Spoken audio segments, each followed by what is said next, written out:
Bonjour et bienvenue sur ce plateau de Sport Corner. C'est une émission qui est animée par Sport et Citoyenneté. Nous avons le plaisir d'accueillir aujourd'hui, vous êtes chez vous, monsieur le député Marc Tarabella, qui est un parlementaire européen belge, qui Bonjour. préside l'intergroupe sur le sport. Vous allez nous en parler tout à l'heure. Et nous accueillons à cette occasion également un sociologue, Albert Sontag, qui a fait une étude remarquable et remarquée sur le football.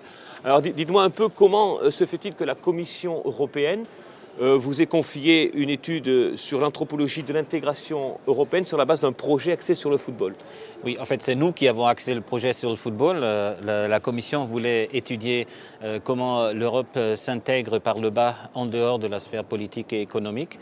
Et nous, on a proposé un grand projet transnational et interdisciplinaire sur le football qui a comme objet le football, parce que nous pensons qu'il y a là un formidable vecteur de curiosité et d'échange transnational qui n'est pas reconnu à sa juste valeur par les sciences sociales généralement. Parmi vos conclusions, comment voyez-vous le football interagir sur la citoyenneté et la citoyenneté européenne en particulier? Alors, sur la citoyenneté directement au sens politique, pas énormément, ça c'est clair, c'est une activité socioculturelle. En revanche, il joue très fortement sur les appartenances. Il enseigne en quelque sorte comment se sentir appartenir à différents niveaux territoriaux, différents niveaux d'unité et d'entité territoriale. C'est assez impressionnant en fait à quel point il nous aide à jongler avec nos appartenances multiples qui sont le propre du XXIe siècle en fait. Monsieur le député, est-ce que vous pensez que le football, en tant que culture populaire, peut être un élément pour réconcilier le citoyen avec l'Union européenne et ses valeurs européennes? Très clairement, d'abord le football ici au Parlement européen, dans les institutions, enfin, quand on est passionné de football évidemment, c'est toujours un point d'accroche qui permet de rompre la glace pour autant qu'il y ait une pellicule de glace entre des collègues ou des personnes que l'on rencontre. On arrive toujours à, si on parle de foot, franchement directement on est dans le vif du sujet, c'est très bien. Évidemment le sport au niveau européen n'est probablement pas une matière pour laquelle on peut légiférer. L'important est de prendre en compte effectivement le sport dans toutes ses dimensions, parce qu'il permet, comme d'autres activités, mais aussi bien et peut-être mieux que d'autres, d'intégrer une série de personnes, de faire en sorte qu'on parle le même langage. Et donc très clairement, dans cette Europe qui aujourd'hui se cherche son projet, le football, le sport en général, mais le football peut être fédérateur. En tout cas d'énergie positive et de faire en sorte que les citoyens se reconnaissent non seulement à travers ce sport, reconnaissent un projet, sont fiers de leur région, peut-être fiers de leur club, oui. Mais évidemment il faut induire aussi les valeurs de respect des autres, et ça c'est quelque chose qui est bien plus large et qui fait partie de l'éducation. Monsieur Sontag, vous regardez dans votre étude, en la regardant de près, vous examinez le football comme une grille de lecture pertinente? Une grille de lecture pertinente pour la manière dont les Européens se regardent les uns les autres, oui. Quelles sont leurs émotions spontanées quand ils se rencontrent.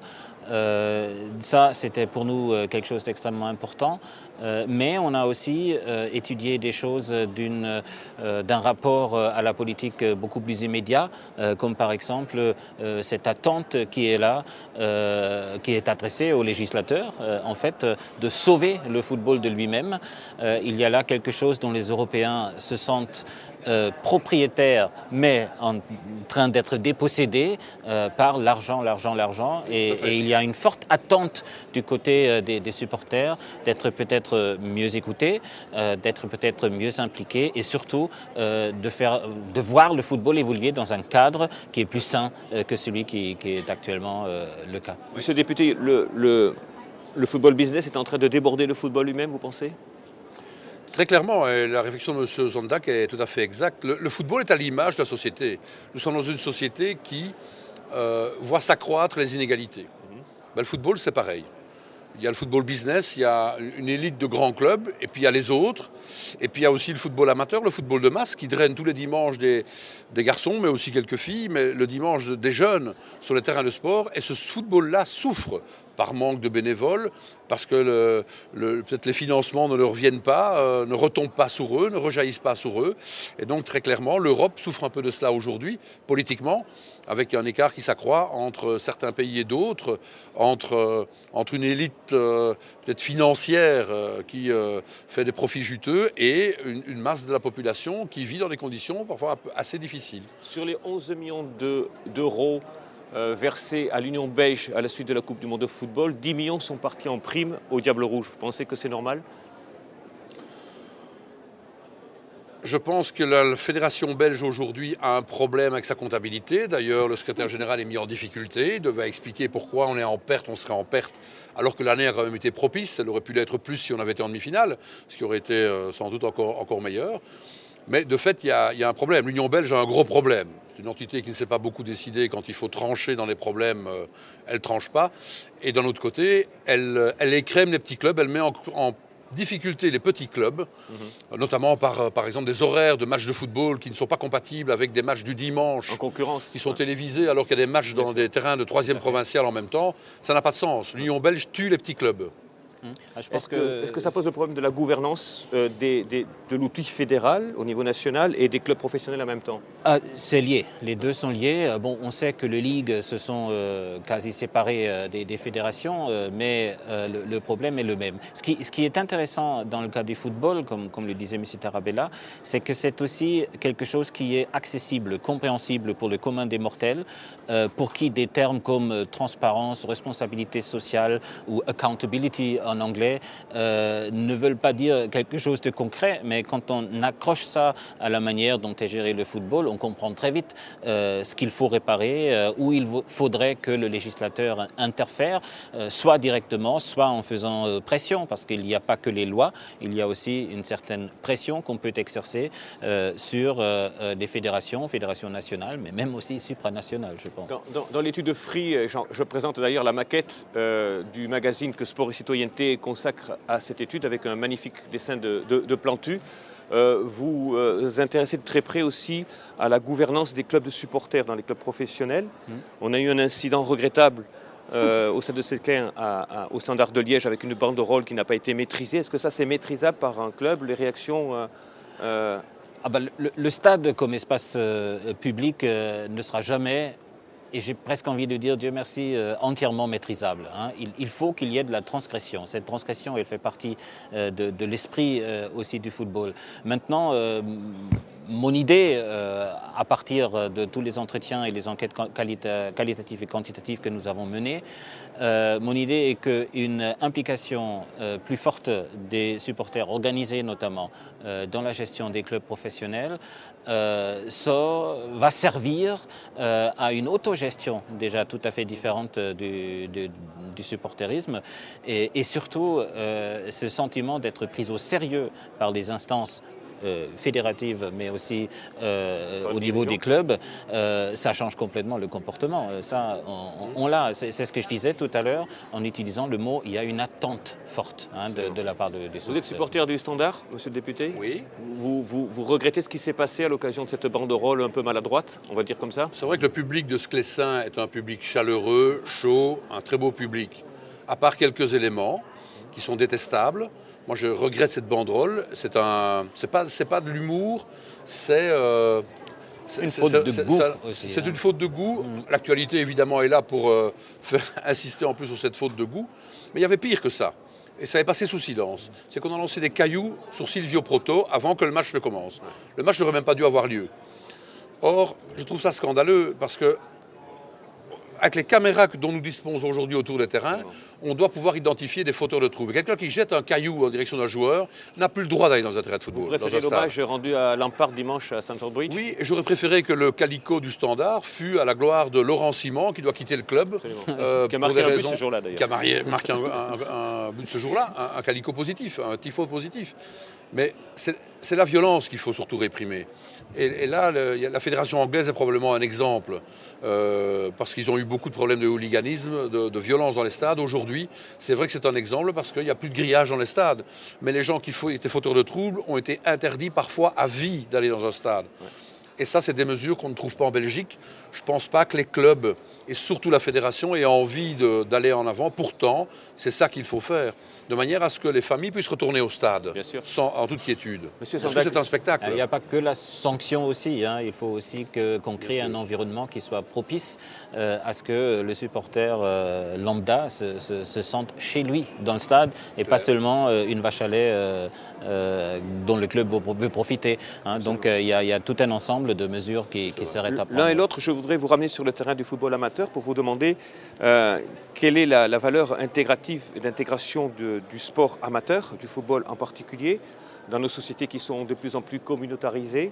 Est-ce qu'il y a vraiment des solutions où il faut aider les clubs amateurs à jouer ce rôle d'intégration sociale? Je pense que déjà les clubs amateurs le jouent. Hein. Il faut rendre hommage au travail d'intégration de minorités qui est fait sur le terrain jour après jour dans tous les pays d'Europe, très fortement en Europe occidentale notamment. Mais c'est tout un ensemble, toute la pyramide du football doit participer. Nos enquêtes, par exemple, délivrent le message qu'il y a là aussi une attente très forte envers les idoles qui sont issus de la migration, par exemple, qu'ils s'investissent davantage aussi dans les écoles ou dans les petits clubs sur le terrain, puisque cet exemple est très très majoritairement considéré comme fantastique pour l'intégration dans la société des minorités visibles. Vous êtes un élu de terrain, Monsieur Tarabella, c'est quelque chose que vous pratiquez tous les dimanches, j'imagine?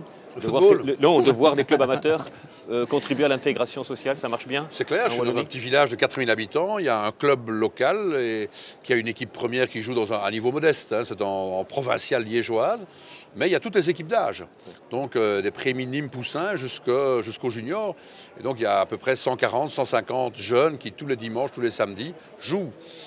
Et c'est formidable en termes de vecteur d'intégration, mais surtout dans l'éducation d'aujourd'hui, le sport, et notamment le sport collectif, génère des valeurs dans la société dont on a grand besoin, telles que le goût de l'effort, la solidarité. On n'est pas bien, on se sent malade un peu peut-être, mais si on n'est que 11 sur le terrain, il faut quand même y aller parce que se dépasser un peu. Mais c'est aussi le respect de l'autorité. Quand l'arbitre siffle, c'est parfois souvent pire les réactions des parents autour du terrain que les réactions des jeunes sur le terrain, mais c'est fondamental, je trouve. Si on revient sur votre agenda parlementaire, vous avez été à l'origine de la fondation de cet intergroupe sport. Donc aujourd'hui, vous travaillez, j'imagine, sur un calendrier, un agenda. Quelles sont vos priorités thématiques dans le cadre de cet intergroupe? Vous avez, je crois, 120 parlementaires qui ont donc 120 parlementaires, vous savez qu'il y a plusieurs intergroupes qui sont constitués en début de législature, 25 sont reconnus officiellement. L'intergroupe du sport ne l'était pas depuis 10 ans, il l'est à nouveau.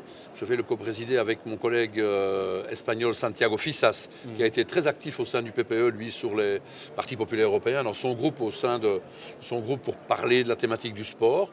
Et aujourd'hui, nous avons un comité, mais avec toute une série de thématiques évidemment, telles que le sport business bien sûr, mais le sport et éducation, sport et santé, vecteur d'intégration, intégration sociale, rapprochement entre les peuples. Je pense qu'il y a toute une série de matières, c'est une matière vraiment transversale qui peut faire en sorte qu'on puisse en tout cas sans doute s'en préoccuper plus au niveau européen. Je me réjouis aussi que la Commission européenne ait désigné un commissaire qui a de manière explicite le sport dans ses compétences. Vous l'avez rencontré? Monsieur Navracsics, pas encore, mais ça ne saurait tarder.